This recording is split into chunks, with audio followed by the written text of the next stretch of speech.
just stories from the diehards, sharing opinions with you. Today's topic, Judgment Day 2001 review. For audio fans, give us a listen to Apple, Spotify, and iHeartRadio. And for video, check us out on YouTube at our wrestling channel and look to your left for several other video options. And please give us a follow on Instagram at O.W.P 2019. Finally, Jess has come back to me and said, I'm not going to give you a torturous review. So This is the weird thing. So I remember as a wrestling fan feeling the WWF go down here, much like today's product. Ding, shine. So I remember after Austin turned heel, we were all like, what's the point of all of it? Like, you spent 2 years, you and Vince, feuding in some of the most entertaining segments we've ever seen in pro wrestling. Just, it carried the promotion. It helped WWF beat WCW and pound them into submission, pound them into selling. Vince buys them in March of this year that we're talking about. And then in May, we are watching Judgment Day. On paper, this card is loaded as shit. But really, I remember just a fan back in 01 feeling that wrestling was sliding. It was not doing as well. Without the Vince and McMahon kind of heel face dynamic, it just lost its luster. However, watching this back, I was blown away about how surprised I was that this wasn't that bad. I just remember, it just really goes to show you, by the way, when you're in wrestling, when you're in whatever era you're in, if it's not good and the momentum, the feeling, maybe I'm not using the right word.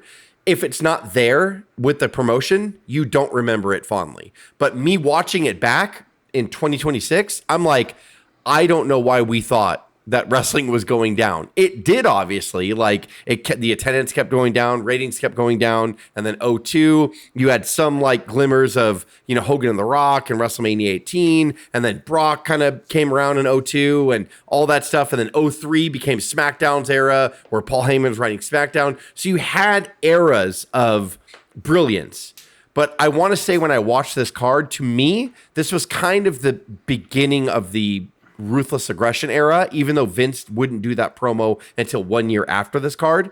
This was not the Attitude Era. The Attitude Era was very deliberately corny skits and short matches. But I felt in this card, which pleasantly surprised me, and I'm not saying you're wrong at all, Craig. I think your recollection is going to be correct as we go through the show.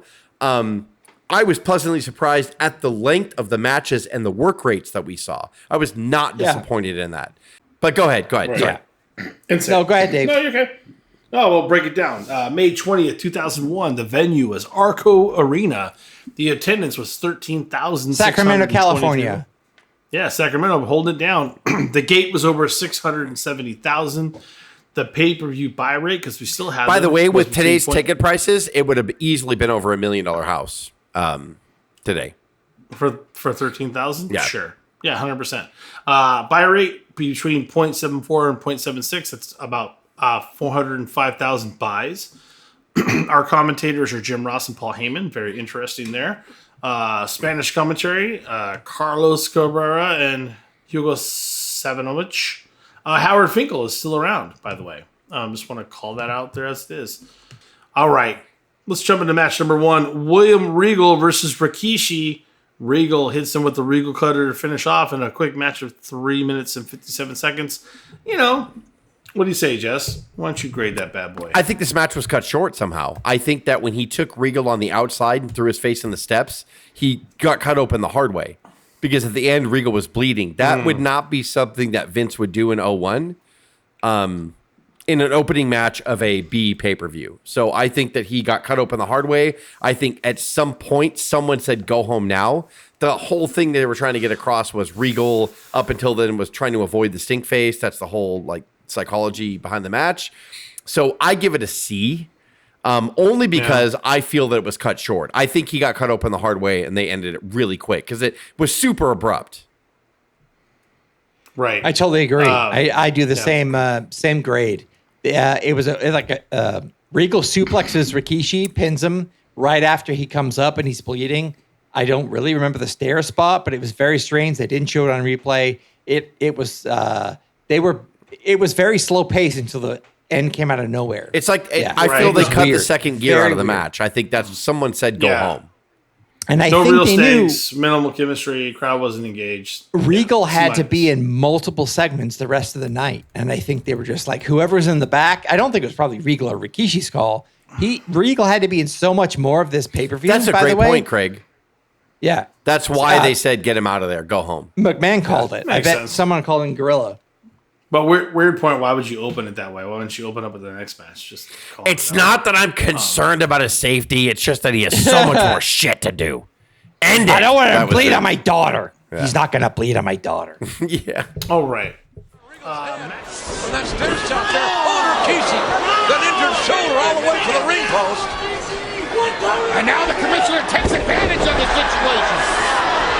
Got Rikishi down, and Regal takes advantage of the injury and wins it. Here is your winner, William Regal. Regal got up. You see the results of that stair shot. Match number 2, Kurt Angle versus Chris Benoit. 2 out of 3 Paul's match for Angle's gold medals. Nobody cares, but I guess we can. Whoa. By the way, can we just say, what did I text you guys today? I said, actually, David, this year of the pay-per-view is what? 2001?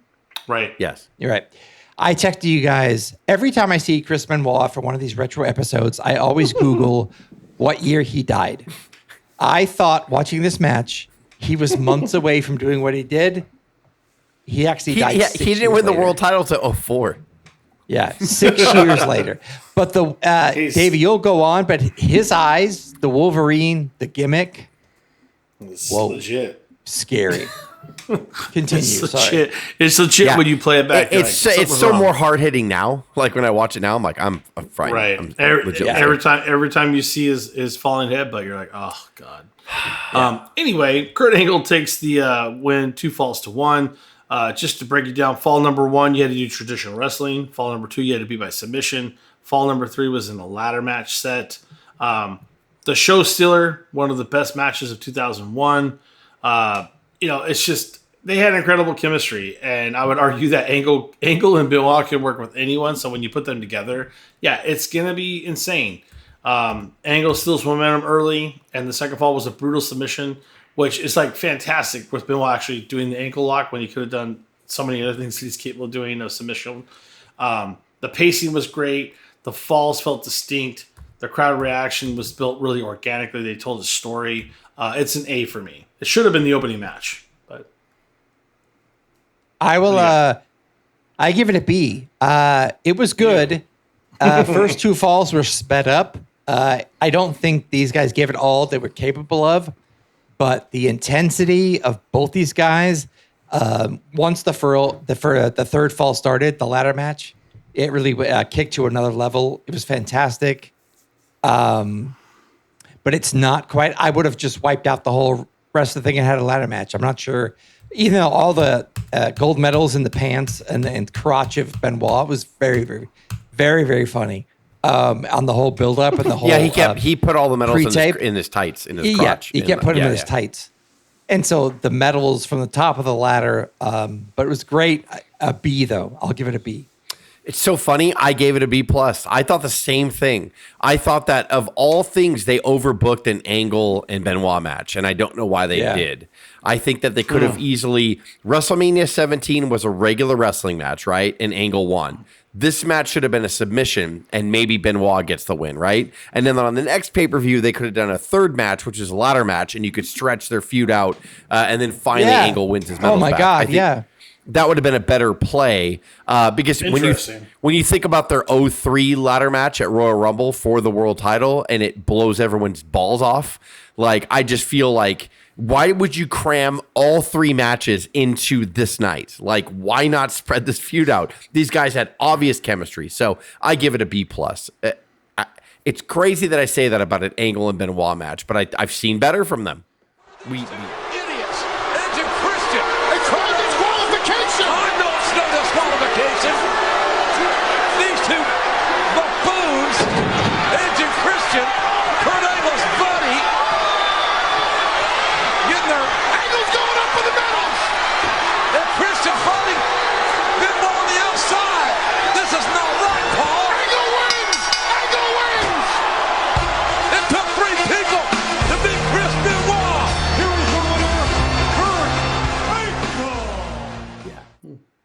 All No, right. I gave it a B. I get it. Totally.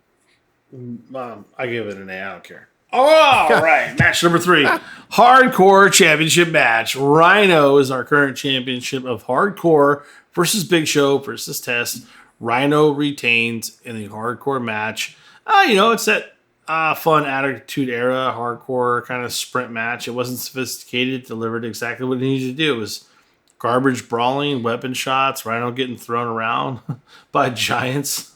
Everybody loved Rhino's intensity, right? So it was fast paced. Rhino looked credible despite the size disadvantages, but some people would say not a lot of psychology, mostly a question of spots. I mean, I think I'm gonna throw like a C at it. I don't think it was like groundbreaking or anything. It was just like nothing legendary. It was entertaining, but I don't know. C plus for everything you said. Go ahead, Craig. Yeah. I give it a C.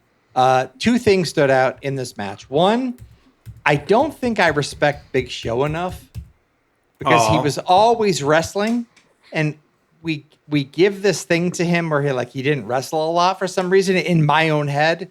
But I've seen a lot of retro matches and pay-per-views with him in it. I just want to say, I love you, Big Show. Like, you were always there, and this was he was at his peak here. Craig, we tend to remember people because of the way they're booked.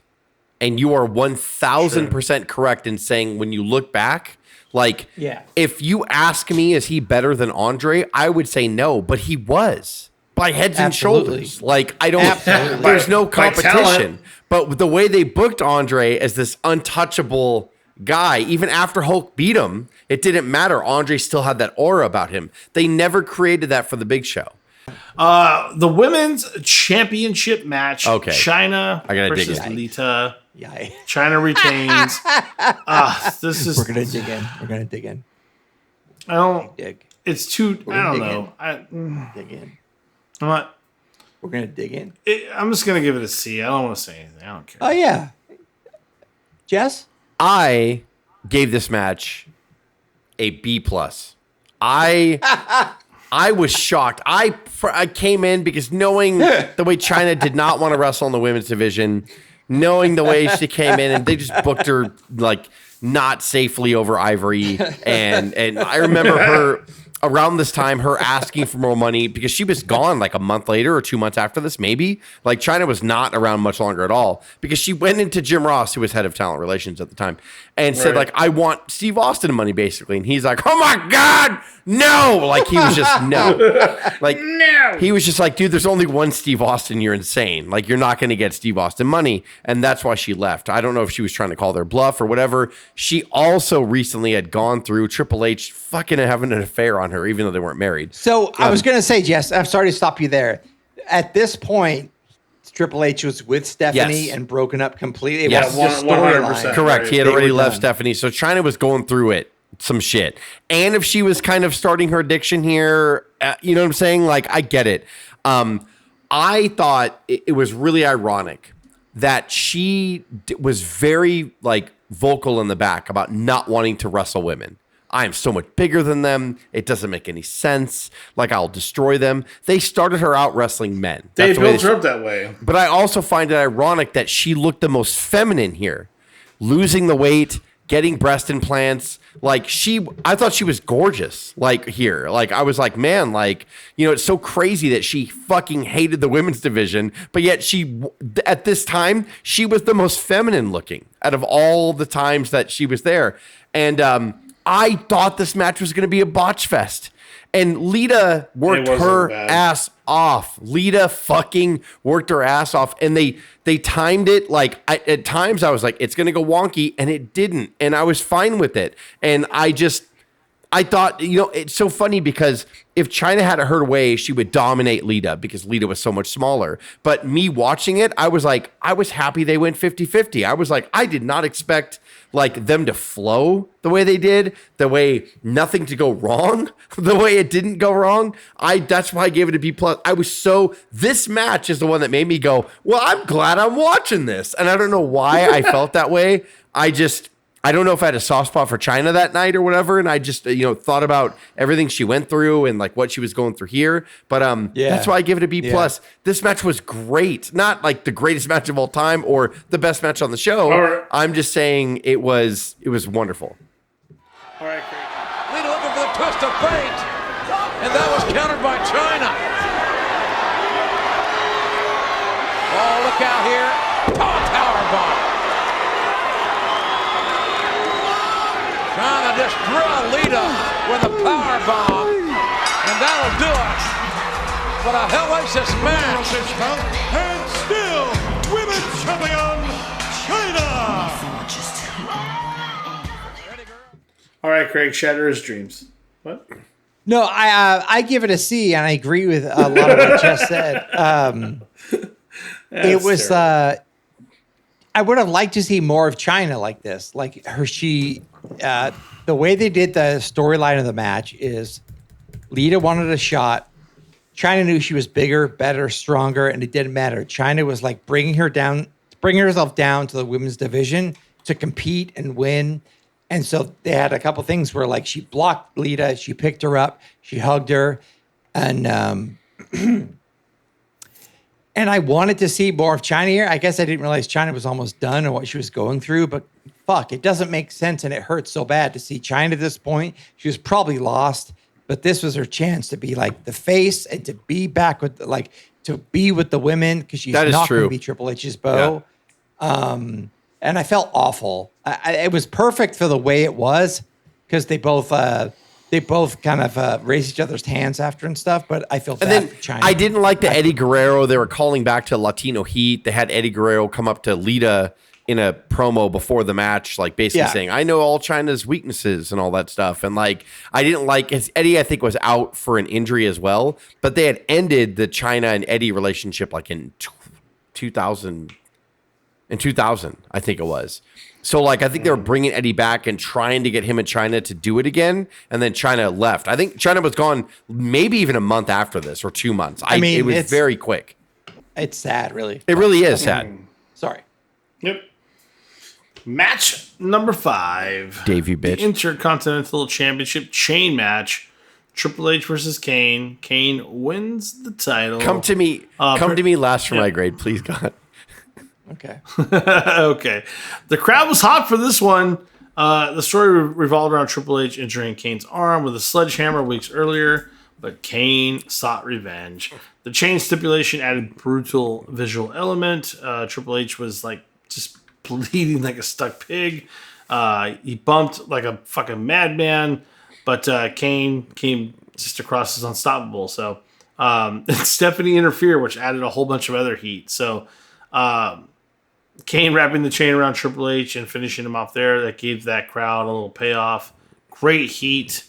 Austin came down and hit Triple H in the face with a chair. I'll give it a good solid B, man. This was good. Okay. It's good stuff.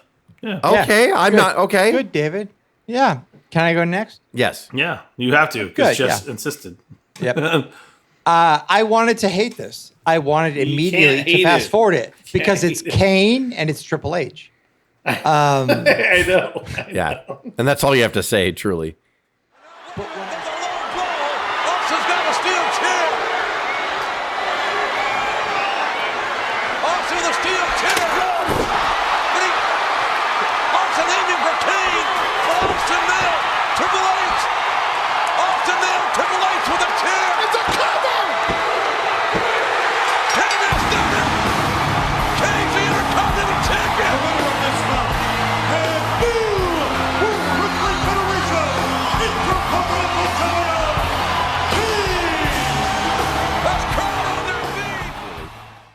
But when I saw it, Triple H, God, for as much as I dislike him, and on years on this podcast of shitting on him, he tried. He tried so hard. He got color.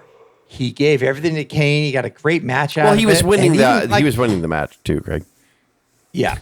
Actually, no, Kane won. No, I'm so sorry. You're totally right. Wow, Yeah. I tried to shit on Triple H and I'm a dick. I'm a huge dick. He won he did. He Oh my lost, God, but- I'm a Yeah. huge dick. I stand corrected. You're Oh not. my God. You're not, because I think maybe Bias. that's what makes me give it a B, is because Triple H kind of lost, and I was not expecting that ever to look at the lights from Kane.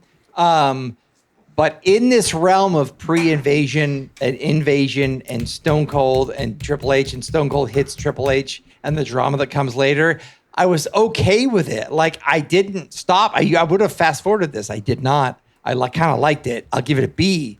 Damn it. Damn it. Okay. Here comes Jess. A+. Yeah. I understand like Craig's whole stance on Triple H because I feel the same way about Shawn Michaels. Yeah. However, I have to admit that like I have to put Michaels' talent aside because when I watch his work, I'm like, okay. What are you? So what are you that's about why to I say? always kind of implore Craig, like, listen, Don't say it. so many people He's going to say it. So many people put Triple H against Shawn Michaels. Who are you going to pick? Shawn Michaels. Of course, It's not of course the you are. same. Jesus So many people are going to Christ. compare him to Austin or The Rock or Brett or whatever. And I'm like, why are you doing this? His big talent is doing what you guys both just said and what I'm going to say is he knows who he's working with at all times. And he does what he has to do. Dave's even saying he fucking bled. He bumped. He knows when he faced The Undertaker, when he faces Mick Foley. Yeah. He knows who he's in there with. That's his talent. That's his superpower. It's not, Right. he's never going to be more over than The Rock or Hogan or Austin.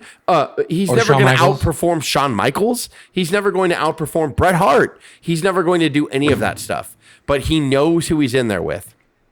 I gave this fucking match an A- because I was like, I don't know how I'm with every spot right now. And when he slammed Kane over the fucking barrier, and you heard the thud, or was it Mike? No, or did Kane do it to Triple H? I don't remember which one it was.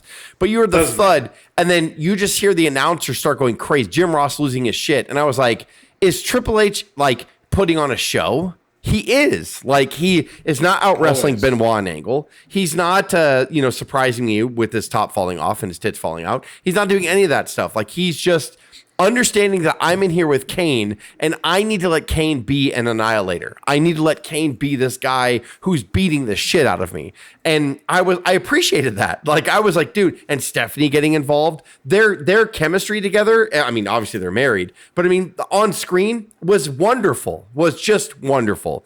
And I gave this goddamn match an A-. It's the highest grade I give on the show, by the way.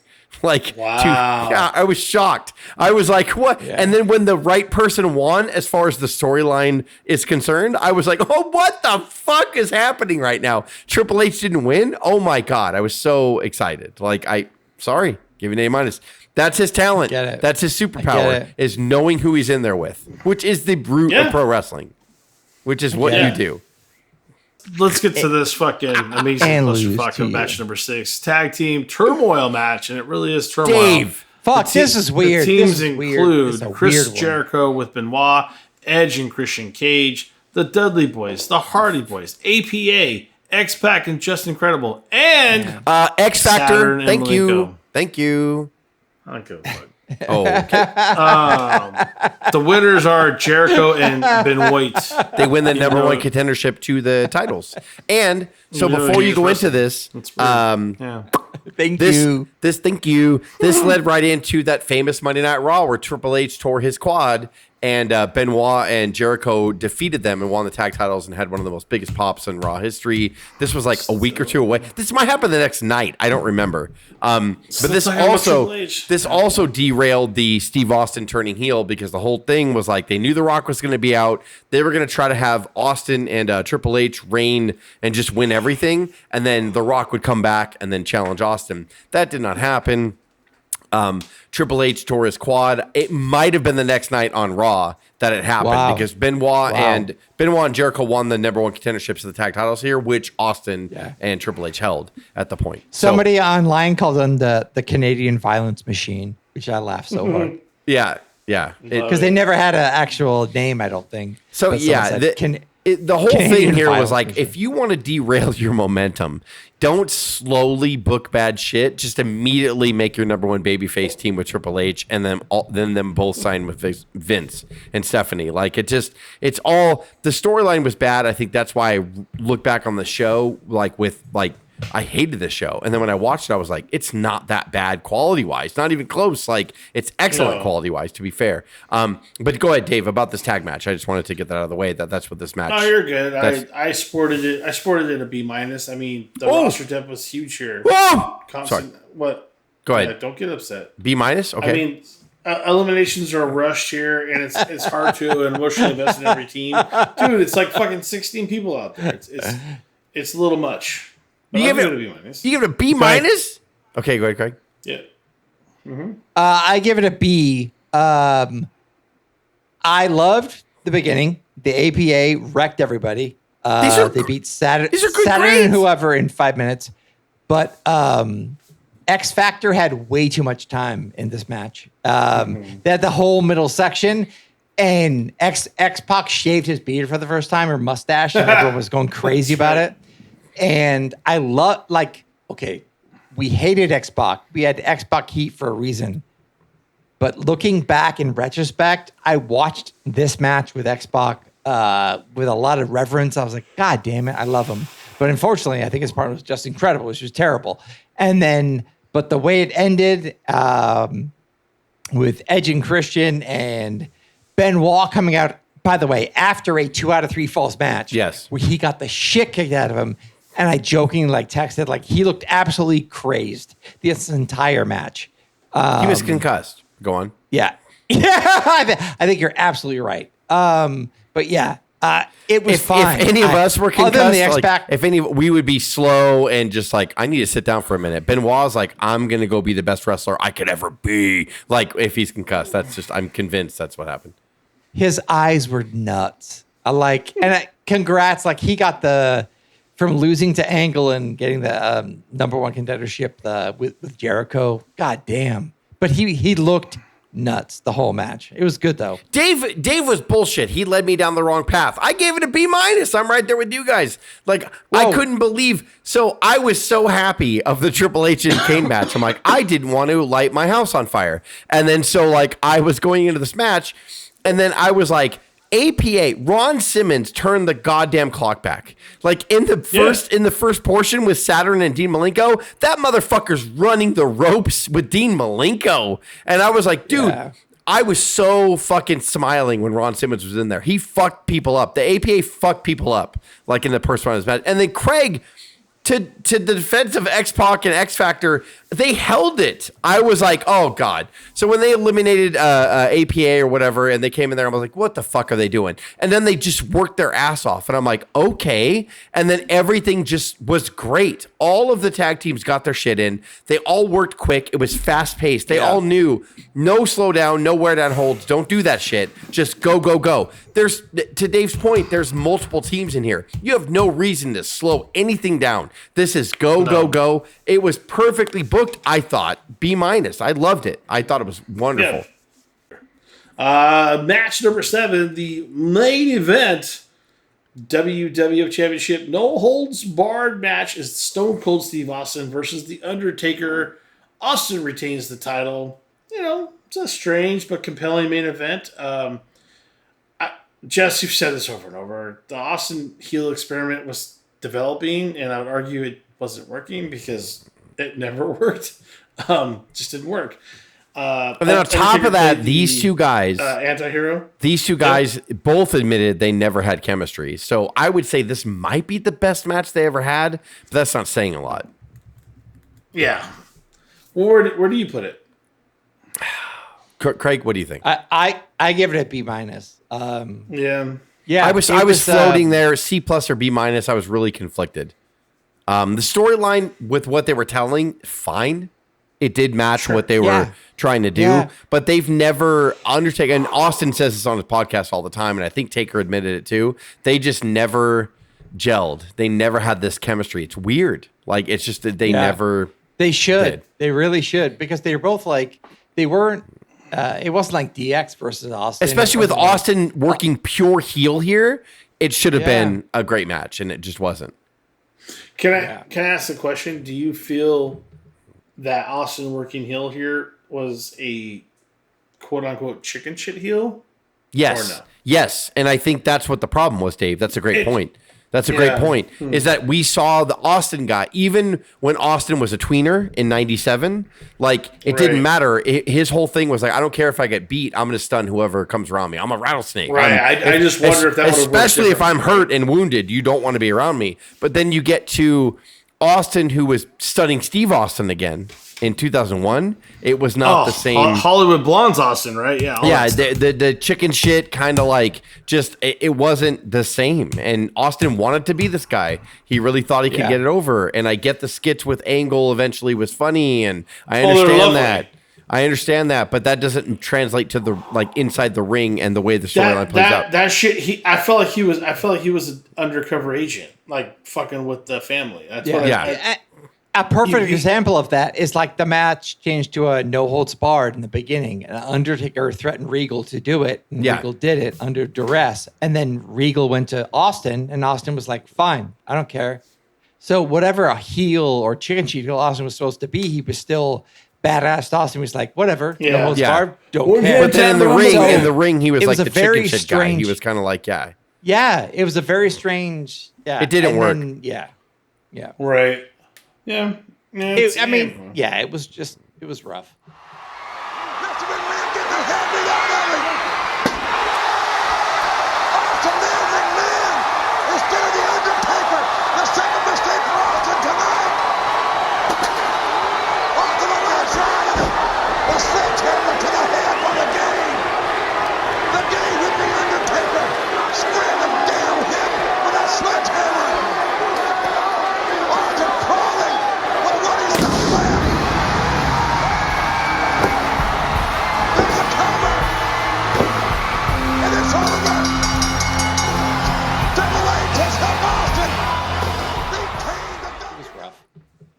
And then Austin was kind of like wheels were kind of busted. He was bionic.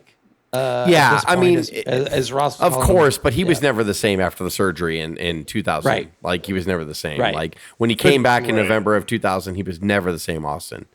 And the whole alliance angle here is Austin accidentally hit Triple H in the face with the chair. Yeah. And then he accidentally hit Vince with the chair in the main event, but no one actually hit Austin with anything. Yeah. The whole thing. Right. Yeah. So it wasn't, It was just weird. It was good. I mean, did you grade it, Craig? Sorry. C+ for the over. I know Jess rates it higher. I give it a C+. But for the overall show? Because I think I saw, Overall show, I give it a B- to a B. It was good. It was it was good. It surprised me. Yeah. But the storyline at the time, the emotion of what wrestling was and like what they were leading us on, I get why people were like thumbs down. Like I totally understand. I get it. Well, and on top of that, I mean, I hate to keep coming back to it, but people were anticipating this big takeover because NWO would take over on Thursday every week, but the takeover had already happened. All the fantastic talent that could work that left their contracts for left already. Jericho was there, Benoit was there, Saturn, Malenko, Guerrero, like all of them were there. Yeah. Dude.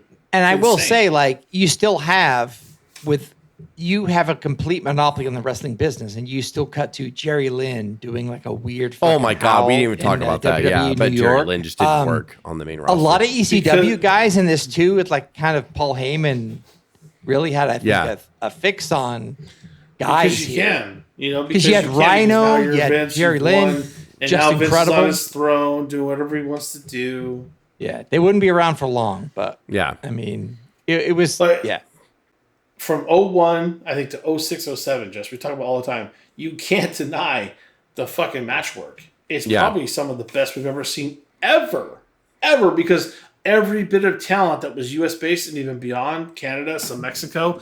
I mean, we didn't get a lot of talent from Japan or anything at that point, but everything else was right there at Vince's fingertips, and he didn't have to do a goddamn thing. He didn't do anything.